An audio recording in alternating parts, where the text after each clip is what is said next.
നമസ്കാരം. രാവിലെ 9:55 വരെയുള്ള കണക്കുകൾ പ്രകാരം BJP ലീഡ് നിലയിൽ കേവല ഭൂരിപക്ഷം മറികടന്നു. 35 സീറ്റുകളിൽ കോൺഗ്രസ് ആണ് മുന്നേറുന്നത്.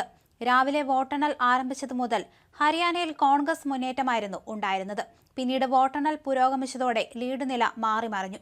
BJPയുടെ മുന്നേറ്റം കോൺഗ്രസ് ക്യാമ്പിൽ നിരാശയുണ്ടാക്കി. വിജയപ്രതീക്ഷയിൽ ദില്ലിയിലെ AICC ആസ്ഥാനത്ത് ലഡു ഉൾപ്പെടെയുള്ളവ വിതരണം ചെയ്തിരുന്നു. എന്നാൽ ഇപ്പോൾ ഈ ആഘോഷം നിർത്തിവച്ചിരിക്കുകയാണ്.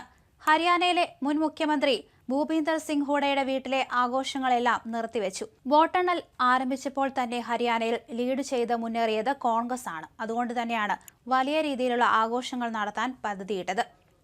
എന്നാൽ BJPയുടെ മുന്നേറ്റത്തെ തുടർന്ന് ഇതെല്ലാം നിർത്തിവെച്ച അവസ്ഥയിലാണ്.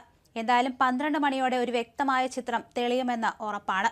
പിന്നിലായിരുന്ന BJP 10 മണിയോടെ തന്നെയാണ് ഇത്തരത്തിൽ വലിയ രീതിയിൽ ലീഡ് നില ഉയർത്തി മുന്നിട്ട് നിൽക്കുന്നത്.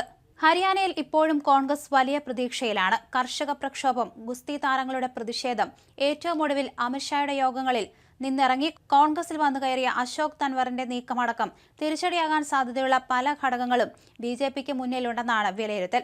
ജമ്മുകാശ്മീരിൽ നാഷണൽ കോൺഫറൻസ് കോൺഗ്രസ് മുന്നേറ്റമെന്നാണ് എക്സിറ്റ് പോളുകൾ പ്രവചിച്ചത്. സീറ്റെണ്ണത്തിൽ കുറവുണ്ടായാൽ അത് പരിഹരിക്കാൻ സഖ്യത്തിലേക്ക് PDPയെ നാഷണൽ കോൺഫറൻസ് ക്ഷണിച്ചത് ശ്രദ്ധേയമാണ്.